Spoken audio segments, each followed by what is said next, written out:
Madame, Monsieur, bonjour et bienvenue dans votre journal quotidien Asie à la une. Je suis Christine et voici les titres de ce jeudi 1er mars. Les termes Tiananmen et Zhao Ziyang apparaissent sur Baidu.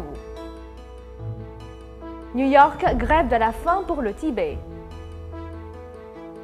Shen Yun en Corée du Sud, mon cœur est comblé.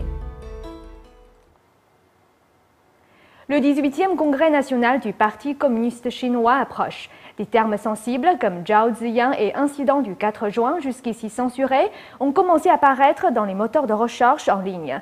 Selon les internautes chinois, cela ne signifie pas que le régime a levé le tabou sur ces mots-clés, mais indique plutôt une lutte de pouvoir au plus haut niveau du parti.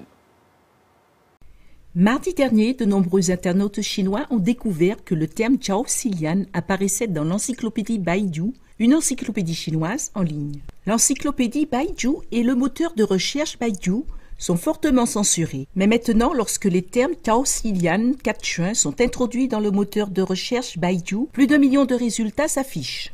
Zhao Ziyang a été Premier ministre de la République populaire de Chine de 1980 à 1987 et secrétaire général du comité central du Parti communiste chinois de 1987 à 1989. Il est plus connu en Occident pour son soutien envers le mouvement étudiant pour la démocratie. En 1989, il s'est adressé aux étudiants sur la place Tiananmen, juste avant le massacre. C'était sa dernière apparition publique. Il a passé le reste de sa vie en résidence surveillée. En Chine, le massacre de la place Tiananmen est désigné comme l'incident du 4 juin et il est interdit d'y faire référence. Les utilisateurs de Sina Weibo ont commencé à débattre sur cette question et la discussion a été partagée plus de 2000 fois en quelques heures. Plus de 500 personnes ont commenté. Selon un bénévole du Centre des droits de l'homme de Tianwan, l'apparition des termes politiquement sensibles ne signifie pas que la censure soit sur le point de diminuer ou de disparaître. C'est simplement un ajustement technique. Je pense qu'il sera rapidement bloqué. Dans la perspective de l'histoire, plus la lutte de pouvoir au sein du PCC est grave, plus le contrôle du PCC se fait sentir sur le pays. D'après Mao Xiaomin, un ancien journaliste de Sanchi TV, il n'est pas encore certain que le PCC lève complètement l'interdiction.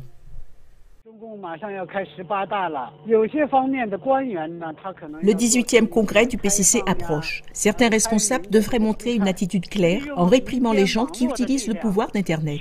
Certaines personnes pensent que Bao Ziyang, Wang Linjun et Jiang Zemin sont des cibles. En d'autres termes, Hu Jintao et Wen Jiabao veulent réprimer la puissance des autres fractions au sein du parti. De façon générale, c'est le signe d'une lutte au cœur du Parti communiste chinois.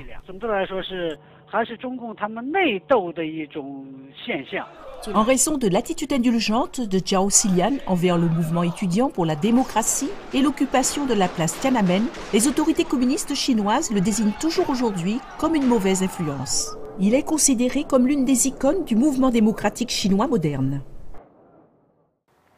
Des Tibétains à travers le monde se sont abstenus de célébrer leur nouvel an traditionnel. Mercredi dernier, des Tibétains et leurs sympathisants se sont rassemblés devant les Nations Unies à New York. 3 d'entre eux ont commencé une grève de la faim pour protester contre la domination du régime chinois au Tibet et demander aux Nations Unies et à la communauté internationale d'intervenir.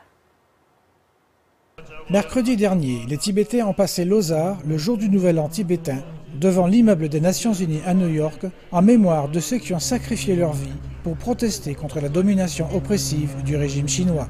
Le Congrès de la jeunesse tibétaine a lancé une grève de la faim pour rappeler aux Nations Unies leur responsabilité à soulager la souffrance des Tibétains en Chine. Des moines et des nonnes bouddhistes ainsi que des Tibétains laïcs se sont réunis pour réciter les Écritures et honorer les 3 Tibétains qui ont entrepris cette grève de la faim. Il s'agit du 11e Chingsa Rinpoché et 2 anciens responsables du Congrès de la jeunesse tibétaine. Ces dernières semaines, le nombre d'immolations en signe de protestation contre la répression du régime chinois ne cesse d'augmenter. Depuis 2009, 23 moines et nonnes bouddhistes se sont immolés. Parmi ces 23, 15 sont décédés à ce jour. Selon les organisateurs, le Congrès de la jeunesse tibétaine voudrait adresser plusieurs demandes aux Nations Unies. Nous appelons les Nations Unies à envoyer une mission d'enquête au Tibet, à faire pression pour que la Chine lève cette loi martiale au Tibet, à arrêter la campagne de rééducation patriotique au Tibet, à faire pression pour que la Chine libère tous les prisonniers politiques au Tibet.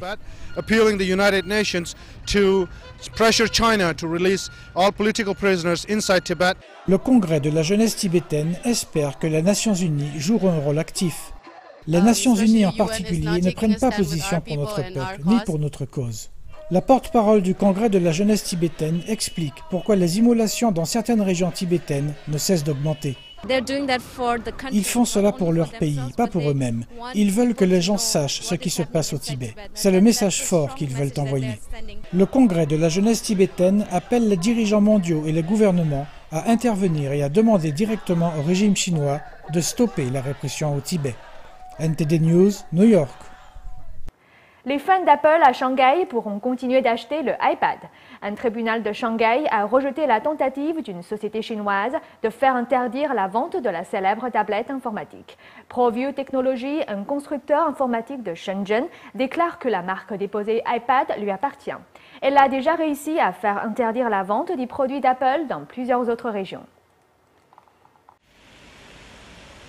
Un tribunal de Shanghai a autorisé Apple à continuer à vendre son iPad. Le tribunal a suspendu une action qui aurait pu priver le géant informatique d'une grande partie de ses profits en Chine. La société ProView Technology de Shenzhen avait essayé d'interdire la vente de la tablette informatique à Shanghai en déclarant être propriétaire de la marque déposée iPad. Apple réfute cela en avançant qu'il avait acheté la marque déposée en 2010, mais que ProView avait refusé de respecter ses accords. Cette année, ProView a remporté d'autres actions en justice à Shenzhen. L'entreprise a engagé des actions dans plusieurs autres régions et fait retirer des magasins les produits d'Apple dans la province du Hebei. ProView a aussi essayé d'interdire à Apple d'importer et d'exporter ses appareils. Hier, pendant l'audience au tribunal de Shanghai, ProView a présenté sa propre tablette qui porte le même nom et qui ressemble exactement à l'iPad d'Apple. Selon les médias locaux, le procès pouvait être réouvert si d'autres preuves sont présentées. Et le tribunal de Shanghai considérera le résultat de l'appel d'Apple contre une décision d'un tribunal du Guangdong qui avait donné raison à ProView. Xie Changhe, l'avocat de ProView, a déclaré qu'il y avait de grandes chances pour que ProView accepte de régler la question en dehors des tribunaux pour un certain prix. La tournée mondiale de Shenyun Performing Arts se poursuit en Asie. Après le Japon, la compagnie de danse classique chinoise est arrivée à Daegu, en Corée du Sud. Après la représentation, nous avons rencontré une danseuse traditionnelle coréenne. Elle nous a expliqué que la danse classique chinoise avait touché son âme. Vendredi dernier, Shenyun Performing Arts a donné la première représentation de sa tournée en Corée du Sud. La compagnie a été chaudement accueillie au théâtre Susong de Daegu. Shenyun présente le meilleur de la danse classique chinoise. Mi-Young Kim a assisté à la première représentation. Elle dit avoir été inspirée par ce spectacle qu'elle attend de voir depuis des années. Après avoir vu ce spectacle, je pense que beaucoup de gens comprennent la danse traditionnelle chinoise à travers 5000 ans d'histoire. Mon cœur est comblé, je tremble de joie. Le succès de ce spectacle a déclenché des questions. Pourquoi la compagnie Shenyun Performing Arts de New York est-elle interdite de se produire en Chine continentale ? J'ai trouvé beaucoup d'informations différentes dans le spectacle. Pourquoi ne peuvent-ils pas le présenter en Chine continentale? Pourquoi doivent-ils venir de New York pour présenter l'ancienne culture chinoise dans leur tournée mondiale? Shenyun montre ce qu'est la vraie tradition chinoise et sa signification intérieure. Cela nous fait vivre la danse traditionnelle chinoise. Je suis si heureuse d'avoir reçu ces messages. Je pense que Shenyun doit faire le tour du monde pour des gens comme moi. Le spectacle lui a laissé une impression de clarté et de pureté. Mon âme se sent purifiée et je me sens radieuse. Tout cela me rend heureuse. Si les gens manquent cette occasion, ils vont le regretter. Je suis très honorée et heureuse d'avoir pu voir Shenyun. Shenyun sera en tournée en Corée du Sud jusqu'au 4 mars. NTD News, Daegu, Corée du Sud. Shenyun Performing Arts débutera sa tournée européenne à La Haye aux Pays-Bas les 12 et 13 mars prochains. Si vous souhaitez connaître les détails de la tournée, en savoir plus sur le spectacle ou réserver vos billets, rendez-vous sur le site officiel de la compagnie www.shenyunperformingarts.org. Voilà, c'est la fin de ce journal. Merci de l'avoir suivi et j'aurai le plaisir de vous retrouver demain pour une nouvelle édition.